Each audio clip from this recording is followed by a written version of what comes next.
What does it take to go from nothing, literally nothing, to building something the whole world uses?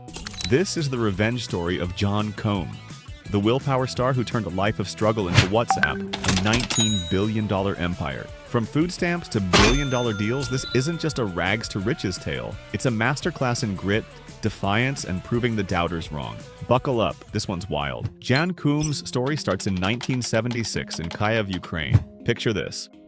No hot water, no privacy, just a small house where his family scraped by.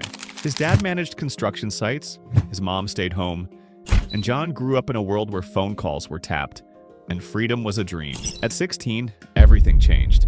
The Soviet Union was crumbling, and Jan's mom said, "We're out." They packed up, left his dad behind, and landed in Mountain View, California in 1992. A fresh start? Sure, if you call a two-bedroom apartment with 3 people and food stamps a start. Life in America wasn't a Hollywood glow-up. Jan's dad couldn't join them. He died in Ukraine in 97, and then his mom got diagnosed with cancer.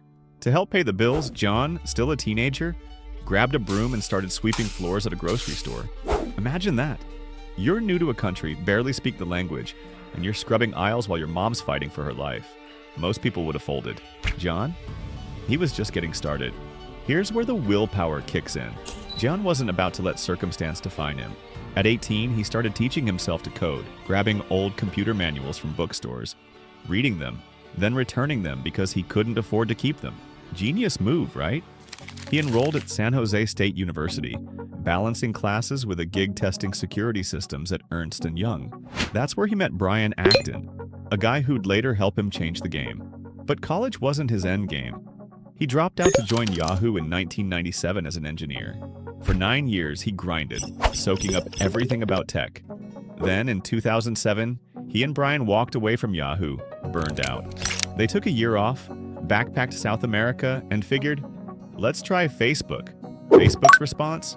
Nah, you're not our type. Big mistake. Rejection can break you, or it can light a fire. For John, it was jet fuel.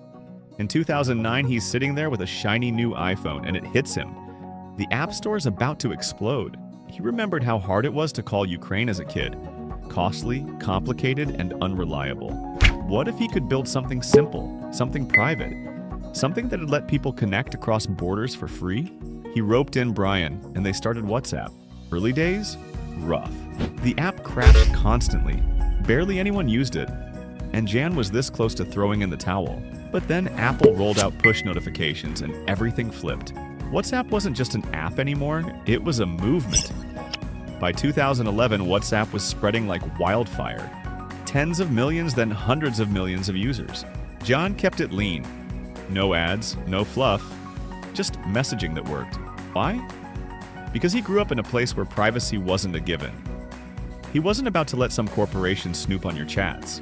By 2014, WhatsApp was untouchable with 400 million active users. And then, the ultimate revenge moment. Facebook came crawling back.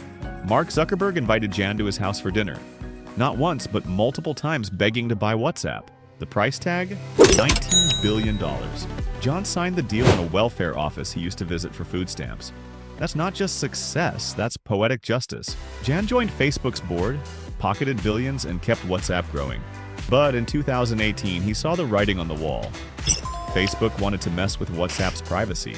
John said, "Not on my watch," and walked away, leaving a legacy worth over $10 billion. Today, WhatsApp's got 2 billion users worldwide.